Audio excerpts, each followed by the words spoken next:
মা, আমাকে চারটি খেতে দাও না, ভীষণ খিদে পেয়েছে। রাত দিন শুধু খাওয়া আর খাওয়া, কাজকর্ম ছেড়ে দিয়ে আপনারা কি শুধু খাবার নিয়ে বসে থাকবো? থাকবো মা, তোমাকে আর খেতে দিতে হবে না। তোমার কথা শুনেই আমার পেট ভরে গেছে। বুড়ি খুশনি হয়ে গেল, তবু এখনো খোঁচা মারা কথা গেল না। ও খুশনি মরেও না। ভাবি, খালাম্মাকে এইভাবে বকছো কেন? উনি কি করেছে? কি গো, এত বকছো কেন? তুমি খালি আমাকেই বকতে দেখো, তাই না? একটা কথা পরিষ্কার বলে দিলাম, এই বাড়িতে তোমার মা থাকবে আর নইলে আমি থাকবো। এটা কোনো কথা হলো? কেন, আমার মা কি করেছে? তোমার মা আমাকে জানায় তাই বলে গাল দিছে। ওর একজনের সমস্যা, সারাদিন রাত শুধু কুক কুক করে কাশে। আমি ওর সাথে থাকবো না। ওলি, তোমাকে চিন্তা করতে হবে না, সেটা আমি পরে ভাবছি। এখন চলো খেতে দেবে।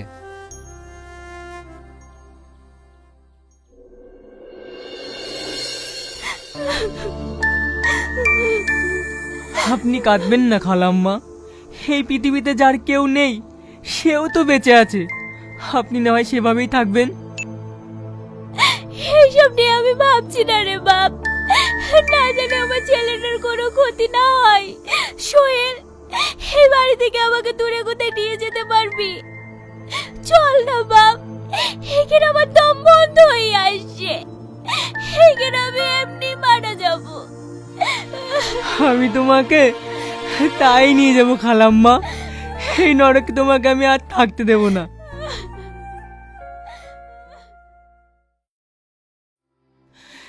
কে একটু আমাকে সাহায্য করো না, দয়া করে তোমরা একটু আমাকে সাহায্য করো। তোমরা দাঁড়াও, একটু আমাকে সাহায্য করো না।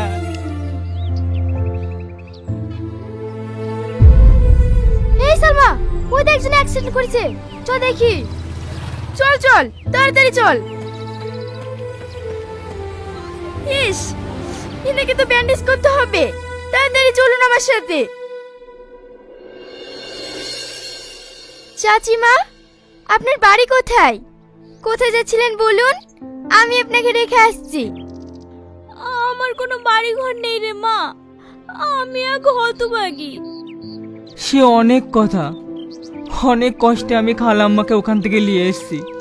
যদি না আনতাম তাহলে খালাম্মা হয়তো মারা যেত। আপনাদেরকে কোথাও যেতে হবে না, এটা একটা বৃদ্ধাশ্রম। আপনারা এখানেই থাকবেন। আর সোহেল, এই আশ্রমটা তুমি একটু দেখাশোনা করবে। সেই থেকে আমরা এখানেই থাকি বড় বাবু। কাল রাত্রে যদি তুমি আসতে তাহলে খালাম্মা হয়তো মরতো না। তুই চুপ কর সোহেল, চুপ কর। সব করেছে ওই কাল লাগানি।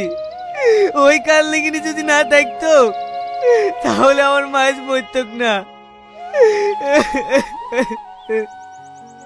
না স্যার, আপনি দুঃখ করবেন না। মা তো সারা জীবন কারোর বেঁচে থাকে না। আচ্ছা সালমা, তুই তোমার ছোট বোনের মতো পারবি না তোর এই ভাইটাকে আশ্রমে একটু জায়গা দিতে? হ্যাঁ ভাই, আপনি পারবেন আমার এই গরিবের আশ্রমে থাকতে? একটা ভাই বোনের মধ্যে সম্পর্ককে আমি কোন চোখে দেখছিলাম? ছি, আজ আমার নিজের প্রতি ঘৃণা হচ্ছে। পারলে তুমি আমাকে ক্ষমা করে দিও। তুই এখানে কেন শিকার লাগিনি? তোর জন্য আমার মা বিনা চিকিৎসায় মারা গেছে। তুই এখান থেকে বেরিয়ে যা, তোর মুখ যেন আমাকে দেখতে না হয়। থাক ভাই এসব কথা, চলেন না ভাই, চাচিমার শেষ কাজটা আমরা সবাই মিলে একসঙ্গে করি।